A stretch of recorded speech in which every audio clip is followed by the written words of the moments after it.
জয় গুরু, জয় গুরু, জয় শ্রী গোবিন্দ। সবার good morning, সবাইকে good morning এবং সবার ভালো হোক।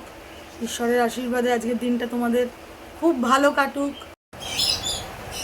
নমস্কার বন্ধুরা, কেমন আছো তোমরা?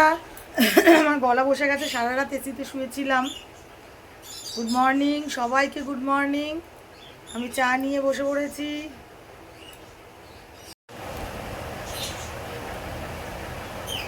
খুব তাড়াহুড়ো, ব্যস্ততার দিন।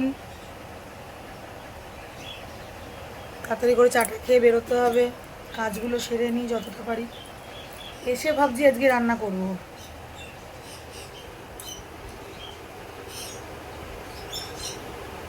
তো চলো দেখাচ্ছি তোমাদের সারাদিনের কি করি।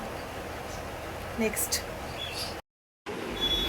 বাড়িতে আজকে লোকনাথ বাবার পুজো, এবং আমি ভিডিওটা যখন তোমরা দেখতে পাবে তখন অলরেডি দুদিন পরে আমি ভিডিওটা তোমাদের সাথে শেয়ার করেছি, এই পুজোর ভিডিওটা।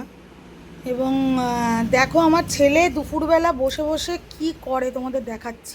গাইস, আমি না এখানে একটা আমের একটা রেসিপি ট্রাই করেছি। এটা যা খেতে হয়েছে না, এই যে দেখো, এটা রেসিপিটা এখন বলবো। আপনি আম নেবেন, কাঁচা মিঠা আম নেবেন।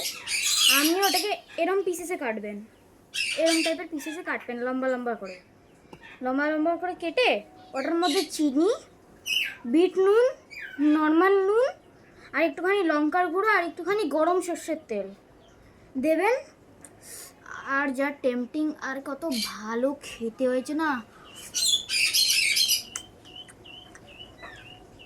আঙ্গুল চাটতে থেকে যাবেন।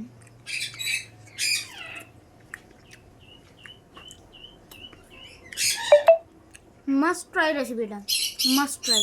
আর এটা আমি নিজে থেকে বানিয়েছি, মাস্ট ট্রাই এটা। আর হ্যাঁ, আমটা যখন আপনি ইউজ করবেন না, আমটা যাতে কাঁচা মিঠা হয়। পুরো মিষ্টি আমও কিন্তু ভালো লাগবে না এটা, আর পুরো কাঁচা আমও ভালো লাগবে না। কাঁচা আর মিঠা এরকম টাইপের থাকবে, এরকম যেরকম লট লট করছে না, এটা কাঁচা, এটা কিন্তু মিষ্টি খেতে। এরকম টাইপের আম নেবেন, আর বেস্ট খেতে হয়েছে। এরকম রেসিপি চাইলে সাবস্ক্রাইব ফর মোর।